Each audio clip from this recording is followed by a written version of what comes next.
உலகின் பிரம்மாண்டமான நிகழ்வு. நம்ம இந்த உலகத்திலே இருக்கிறதுலே பெரிய படைப்பாளியாகவும் இல்லைனா இருக்கிறதுலே ஒரு பெரிய ஜீனியஸாகவும் கூட இருக்கலாம். ஆனால் நம்ம மேபி ஒரு கோவப்பட்டோ இல்லை ஒரு எமோஷ்னலான பர்சனாக மாறியோ நம்ம எல்லாத்தையுமே இழக்கிறதுக்கான வாய்ப்பு இருக்குது.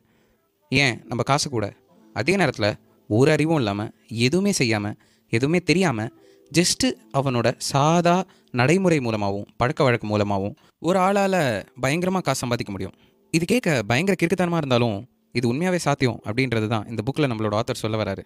ரொனால்ட் ஜேம்ஸ் ரீட் இவர் சாதாரணமாக ஒரு கேஸ் ஸ்டேஷனில், அதாவது ஒரு பெட்ரோல் பங்க்கில் வேலை செஞ்ச ஒரு ஆள் தான். இவரால் ஃபைனான்ஷியலாக பெருசாக என்ன செய்ய முடியும்னு நீங்கள் நினைக்கிறீங்க? நமக்கு தெரிஞ்சு ஒன்றுமே பண்ணியிருக்க முடியாது, சரியா? ஒரு 25 வருஷத்துக்கு அவர் வெறும் காரை வந்து ரிப்பேர் பண்ணியிருக்காரு அவரோட பெட்ரோல் பங்க்கில். அது மட்டும் இல்லாமல் ஒரு 17 வருஷத்துக்கு ஜேசி பென்னி அப்படின்ற ஒரு பில்டிங்கில் ஃப்ளோர் ஸ்வீப்பராக இருந்திருக்காரு.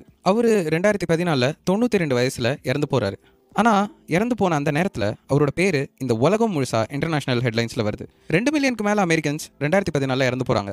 அதில் 4000 பேருக்கு மட்டும்தான் $8 மில்லியன் மேலே சொத்து இருக்குது. அதில் ஒருத்தர் இந்த ரொனால்ட் ரீட். அது மட்டும் இல்லாமல் அவரோட பசங்களுக்கு $2 மில்லியன், ஹாஸ்பிட்டலுக்கும் லைப்ரரிக்கும் சேரிட்டியாக ஒரு $6 மில்லியன் கொடுத்துருக்காரு. ரீடை பற்றி தெரிஞ்சவங்க எல்லாருமே ரொம்பவே பயங்கரமாக ஆச்சரியப்பட்டாங்க, நம்மள மாதிரியே. இவருக்கு எப்படி இவ்வளோ காசு கிடச்சிது அப்படின்னு. அவர் எந்த விதமான லாட்ரியும் அடிக்கலை, அது தவிர அவருக்கு எந்த விதமான சொத்தும் கிடையாது. அவர் செஞ்சது ஒரே ஒரு சின்ன விஷயந்தான். கொஞ்சம் கொஞ்சமாக காசு சேர்த்து அந்த காசை ப்ளூ சிப் ஸ்டாக்ஸில் போட்டார். இது பல வருஷங்கள் வளர அவரோட சின்ன சேவிங்ஸ் $8 மில்லியன் அவருக்கு திருப்பி கிடச்சிது. அவ்வளோதான். ஒரு ஜானிட்டர்லேருந்து இறக்கும்போது ஒரு பெரிய ஃபிலாந்த்ராபிஸ்ட். ரொனால்ட் ரீட் இறந்த அதே நேரம் ரிச்சர்ட் அப்படின்ற ஒருத்தரோட பேரும் நம்மளோட நியூஸில் வருது. ரிச்சர்ட் ஃபஸ்கோன். அவர் யாருன்னு பார்த்தீங்கன்னா ஹார்வர்டில் MBA படித்த ஃபினான்ஸில் இருக்கிற one of the biggest businessman. 2000s Foxconn அவரோட பெரிய வீட்டை இன்னும் எக்ஸ்பேண்ட் பண்ணுறதுக்காக கடன் வாங்கினார்.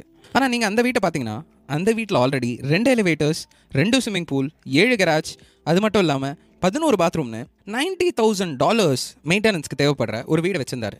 அப்புறம் 2008 ஃபினான்ஷியல் கிரைசிஸ் வந்தது. வந்த உடனே ஃபஸ்கோனோட எல்லா சொத்துமே தூசியாக போச்சு. சொல்லப்போனால் ஜட்ஜு முன்னாடி எனக்கு இப்போதைக்கு இன்கம் கூட கையில் இல்லை, உங்களுக்கு ஃபைன் பே பண்ணக்கூட அப்படின்னு சொன்னார். ஃபஸ்கோனோட பீச் ஹவுஸாக இருந்தாலும் சரி, அவரோட மேன்ஷனாக இருந்தாலும் சரி, அவரோட சொந்த வீடாக இருந்தாலும் சரி, எல்லாத்தையுமே 75% அதோட ஒரிஜினல் வேல்யூலேருந்து கம்மியாக விற்கப்பட்டது. ரொனால்ட் ரீட் ரொம்ப பேஷண்ட்டாக இருந்தார். ஆனால் ரிச்சர்ட் ஃபஸ்கோன் ரொம்பவே பேராசையோடு இருந்தார். மற்ற இண்டஸ்ட்ரியை கம்பேர் பண்ணும்போது ஃபினான்ஸ் இண்டஸ்ட்ரியில் மட்டும் நம்பவே முடியாத வித்தியாசமான விஷயங்கள்லாம் நடக்குது. சொல்ல போனோன்னா நம்மளோட காலேஜ் டிகிரி, நம்மளோட ட்ரைனிங், நம்மளோட பேக்ரவுண்ட், ஏன் நம்மளோட எக்ஸ்பீரியன்ஸ் கூட எந்த விதத்துலையும் உதவி செய்யாதபடி ஒன்றுமே இல்லாத ஒருத்தன் இருக்கிறதுலே பெஸ்ட்டு ட்ரைனிங்கோட, பெஸ்ட்டு கனெக்ஷன்ஸோட, பெஸ்ட்டு எஜுகேஷனோட இருக்கிற ஒருத்தனை தோக்கடிக்க முடியும். இந்த மாதிரி கதைகள்லாம் பார்க்கும்போது 2 விஷயம் சரின்னு படுது. ஒன்று, நம்ம ஃபினான்ஸில் இருக்கும்போது நம்மளோட எஃபர்ட், இன்டெலிஜென்ஸை விட லக்கு ரொம்ப முக்கியமான விஷயமா கூட தெரியலாம். ஆனால் அதை விட முக்கியமான இன்னொரு விஷயம் என்னென்னு பார்த்தீங்கன்னா, ஃபினான்ஸை பற்றி புரிஞ்சுக்கிறது அப்படின்றது ஒரு ஹார்ட் சயின்ஸ் கிடையாது. ஆனால் அது ஒரு சாஃப்ட் ஸ்கில். நம்மளோட பழக்க வழக்கத்தையும் நம்மளோட தினசரி முடிவுகளையும் ரொம்ப முக்கியமான விஷயமா நம்ம பார்க்க மாட்டேங்கிறோம். ஃபினான்ஸ் எந்த அளவுக்கு ஒரு மேக்ஸ் பேஸ் ஃபீல்டு அப்படின்னு நம்ம நினைக்கிறோமோ, எந்த அளவுக்கு அதில் ஃபார்முலாஸ் இருக்குது, எந்த அளவுக்கு நம்ம கணக்கு பண்ணணும்னு அசியூம் பண்ணுறோமோ, ஆனால் அதை விட நம்மளோட சாஃப்ட் ஸ்கில்ஸ் முக்கியம் அப்படின்றத நம்ம புரிஞ்சுக்கிறதும் இல்லை, அப்ரிஷியேட் பண்ணுறதும் இல்லை. இந்த உலகத்தில் ரொம்ப முக்கியமான 2 டாபிக், உனக்கு அது பிடிச்சிருக்கோ இல்லையோ ஆனால் கண்டிப்பாக தேவைப்படுற ஒரு 2 முக்கியமான டாபிக்ஸ் இருக்குது. அது என்னென்னு பார்த்தீங்கன்னா, ஒன்று ஹெல்த், இன்னொன்று மணி. அதாவது ஒன்று ஆரோக்கியம், இன்னொன்று காசு. தெரிஞ்சோ தெரியாமலோ ஆரோக்கியம் அப்படின்ற ஒரு விஷயம் இன்றைக்கி இருக்கிற இண்டஸ்ட்ரியில், இன்றைக்கி இருக்கிற விஞ்ஞான வளர்ச்சியில் மணிமுகுடம் சூட்டப்படுற ரொம்ப முக்கியமான விஷயமா இருக்குது. ஆனால் அதுவே நம்ம காசு பக்கம் வந்தேன்னா அந்த கதை வேறு மாதிரி போகும். ஆனால் காசு பற்றி நம்ம யோசிக்காமல் இருக்குமா அப்படின்றதெல்லாம் கிடையாது. தினசரி யோசிச்சுட்டு தான் இருக்கும். தினசரி அதுக்கேற்ற படிப்புகளும் வருது. MBAs வந்தாச்சு, ஃபினான்ஷியல் இன்ஜினியரிங் அப்படின்ற செக்டார் கூட வந்தாச்சு.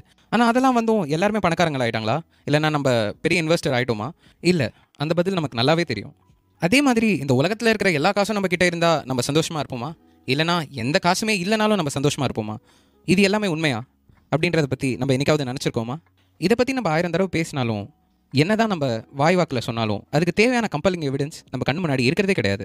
இது காரணம் என்னன்னு பார்த்தீங்கன்னா, காசு அப்படின்ற விஷயத்த ஒரு ஃபிசிக்ஸ் ரூல்ஸ் அண்ட் ரெகுலேஷன்ஸ் வச்ச ஒரு சப்ஜெக்ட் மாதிரி ட்ரீட் பண்ணிக்கிட்டு இருக்கோம். ஆனால் காசுன்றது ஒரு சைக்காலஜி பேஸ்டான சப்ஜெக்ட். அதாவது நம்மளோட உணர்வுகளையும் நம்மளோட முடிவுகளையும் சார்ந்திருக்கிற ஒரு படிப்பு. விஞ்ஞானம் அப்படின்றது ஒரு நேரடியான விஷயம். ஒன்று ஓடுதுன்னா ஓடுது, நடக்குதுன்னா நடக்குது, அதுக்கு தேவையான விஷயங்கள் அங்கே இருக்குது. ஆனால் அதே நேரத்தில் காசுன்னு பார்த்தீங்கன்னா அது அப்படி கிடையாது. அது நம்ம ஒவ்வொருத்தரோட பழக்கத்தை சம்மந்தப்பட்டு வித்தியாசமாக மாறுற ஒரு விஷயமா இருக்குது. History never repeats it self, man always டஸ். வரலாறு அப்படிங்கிறது திருப்பி நடக்கிற ஒரு விஷயம் இல்லை, மனுஷன் தான் நடந்துக்கிறான். ஆனால் இதெல்லாம் எப்படி நம்ம புரிஞ்சுக்கிறது? இதை புரிஞ்சுக்கிறதுக்கு தான் நம்மளோட ஆத்தர் நமக்கு 20 கோட்பாடுகள் தராரு. அந்த 20 கோட்பாடுகள் என்னென்னு நம்ம புக்கில் பார்ப்போம்.